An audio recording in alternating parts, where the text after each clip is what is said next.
Hello, everyone, and once again, thank you for tuning in to Hargrave Ministries interviews from Israel. And we have with us again today Rabbi Mordecai Weiss, who is going to continue giving us his special feel for what is going on with life in Israel during this time of the war against Hamas. Good morning. Well, it's morning by you, but it's evening by me. That's true. Okay, that's true. It is morning, and that's why I can't remember what I'm doing because it's so early here. You're forgiven. When I get to your age, I'll probably do the same thing, which will probably be soon, but Oh, well, I first of all, I hope everything is going well with you and your family on a personal level. I know that it's very challenging for the nation as a whole, but since so much of the audience knows you and we have also that special sense of just being in prayer for you and your family. it's very much appreciated, of course. Um, Day 27. It's almost a month when this all began, and we don't see the light at the end of the tunnel yet. Um, and so, if we're still having these interviews a month from now, I wouldn't be surprised. Uh, I actually got a complaint today. Not really a complaint, but a comment. I have email groups and stuff. Uh, People that I've been in contact with over the years, and I sent out an update, and somebody wrote back to me and said, Rabbi, your emails are usually much more optimistic sounding, and you have to look for that ray of light, of course, in everything. But like you said, these are extremely, extremely, extremely challenging times. It is a time of war. And by Yeah. definition, when you are in any location which is in a state of war, um, all bets are off.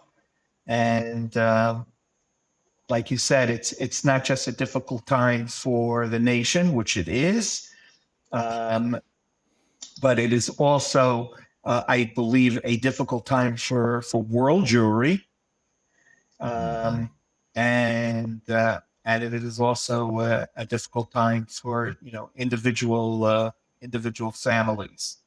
Um, Anything that you would like to ask, by the way, before we start? Well, I think you have brought up a point about what seems to be going on internationally about this, and I just didn't know if it's having any impact um, on the heart and determination there in Israel. So, our focus, of course, is on the battle that's taking place right now, mostly in the Gaza Strip. Um, I would say most of us don't really have the luxury of paying attention to what's happening around the world in terms of this rise in anti-Semitism, the the thousands, the tens of thousands, the hundreds of thousands of people that are coming out um, in favor of Hamas after this indescribable atrocity was committed.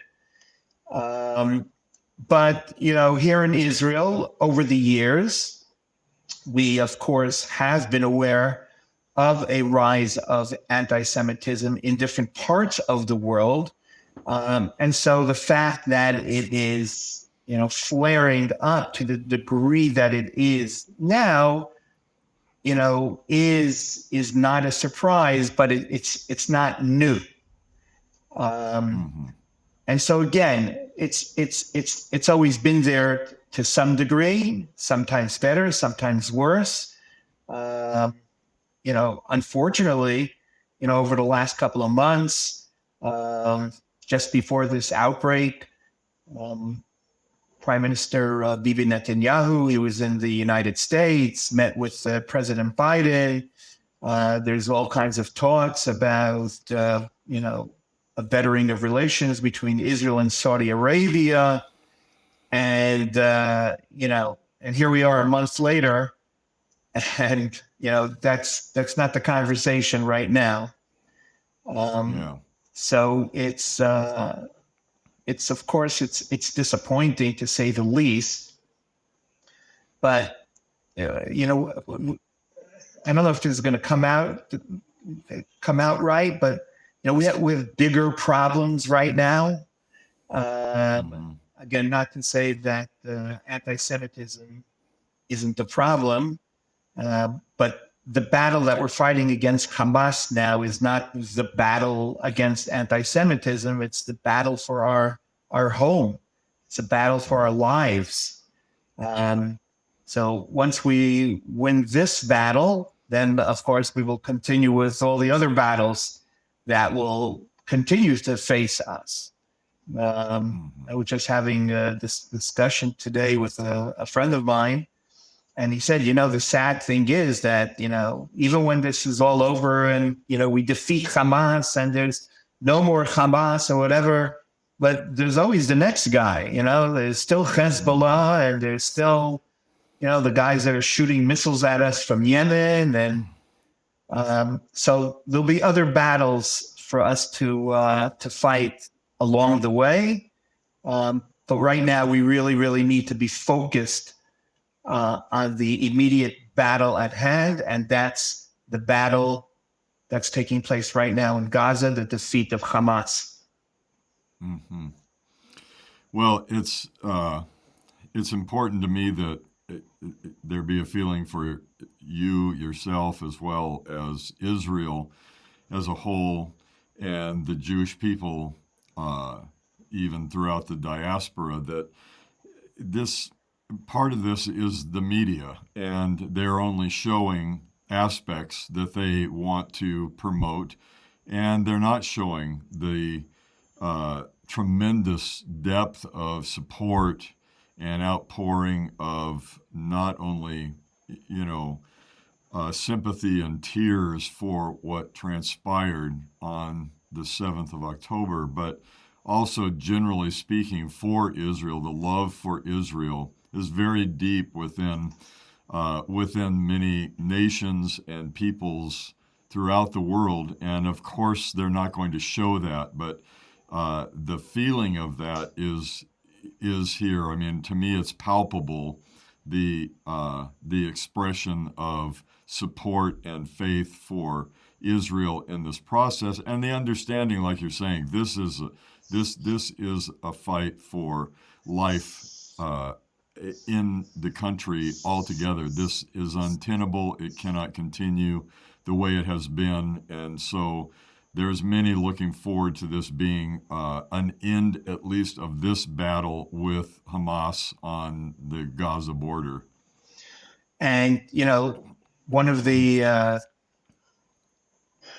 positions that Israel has been attempting to bring across to the rest of the world is that although right now it's being presented as a battle between Israel and Hamas, it's really a much, much broader battle, and it's something that the world community should be concerned about. I mean, I think just yesterday, the director of the FBI in the United States made some kind of statement about how, the next terror group that the United States needs to be concerned about is Hamas. And so, yes, it's our fight, and we need to win that fight, but the rest of the world needs to recognize that our victory in the long run is going to be a victory for them as well. Yes. It's funny you mentioned about the effect of the media, and I'll make a confession to you. I've been watching way too much news. Wow, I have too much time on my hand. I'd rather be out there guiding and working and whatever. Uh, and so I'm so thankful for the Sabbath because, as you know, on Shabbat we shut it all down. So for 24 hours, there's no news.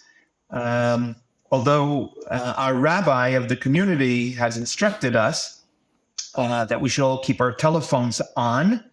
So in case there's any kind of emergency warning or something like that, we'll be aware of that. But it's a day for us to regroup, spend time with our children, spend time with our family. And I don't have to tell you, although none of us knows really how this is going to end, we really have to have unbelievable faith in God that He will take care of us just as He always has. And that's why I'm looking forward to Shabbat. So it's a good day to regroup and to refocus and remember. Yeah.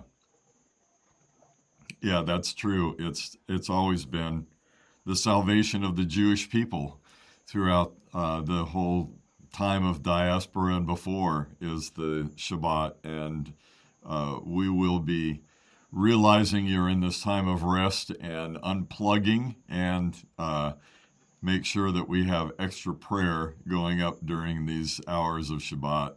Thank you. Besides that, life, so to say, goes on. Schools are mostly open, usually abbreviated hours, but pretty much all kids are going back to school already. But, we're still dealing with the sirens, and every day or so there's another terrorist attack that we hear about. There was something in Jerusalem the other day. Today there was something in the area of the Shomron. An Israeli driver was shot dead by a terrorist.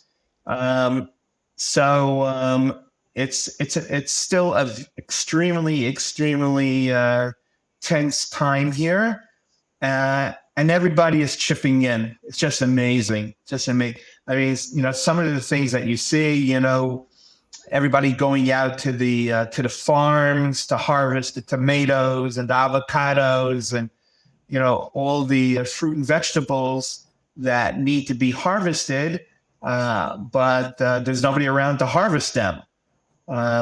So everybody's chipping in. I saw a picture of a guy who brought a truck, a flatbed of washers and dryers to an army base, and they offered the service to the soldiers to wash their clothing, dry their clothing, iron their clothing. I just saw before an organization sponsored a free day at one of the local amusement parks for the kids that unfortunately aren't living in their homes at this time because of the war. So it's really a great thing to see, a great feeling, seeing everybody do what they can, everybody volunteering, everybody chipping in, and that's the silver lining, I guess, from all of this. Yes. How are the children in the community doing? You're mentioning during Shabbat having time with the kids, and are you doing special things there in the community with families and kids together as a community? Yes. We're sending out everyday counselors to visit the hotels in the area that are housing all of these refugees and are desperately in need of some form of activity, entertainment, whatever, for these kids that are, stuck in these hotels 24/7. So, in answer to your question, yes, very much so. I'll even tell you, it was really a beautiful story. So one of the hospitals in the area was lacking in cleaning staff, and 150 teenagers showed up to clean the entire hospital. And the director of the hospital said, it's like being in a hotel. He's never seen the hospital that clean. And I mean, these are teenage kids, and go try getting your typical teenage kid to clean anything. And here 150 of them showed up to clean a hospital. So it's really great to see that. Yeah, I think it's indicative of, things that I've heard that are going on just in Israel generally in many areas, like you're saying, harvesting the crops, helping out in any way people can. And I think that's a awesome expression of the heart of the Israelis for themselves and for their sense of community. Carpooling. I saw a funny request today. An army base not too far from us. So their coffee machine broke.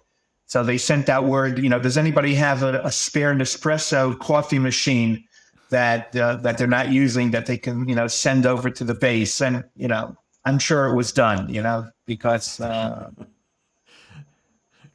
they probably got several. Right. Exactly. You can never have too much coffee anyway. So. That's great. Well, just know that we are so with you in our hearts and our minds. It's never something that leaves our prayers, but it does. It fills our minds. It's like you say, you're watching too much news, and I feel like there's on this side a sense that I wish we could be doing more than what we're doing. It's hard to not be in a place where you can do something more, of a physical expression of the support. But definitely know that our hearts are with you and our prayers are with you. Well, as we've said before, we're aware that this is a long road. This isn't going to be over tomorrow. But when it is over, we'll welcome you here with open arms. Yes, We'll that'll do like Shlomo used to do. I'll take you down to Sderot. I'll take you down to the border and say, this is where those Hamas guys used to be. Okay, that sounds like a great tour.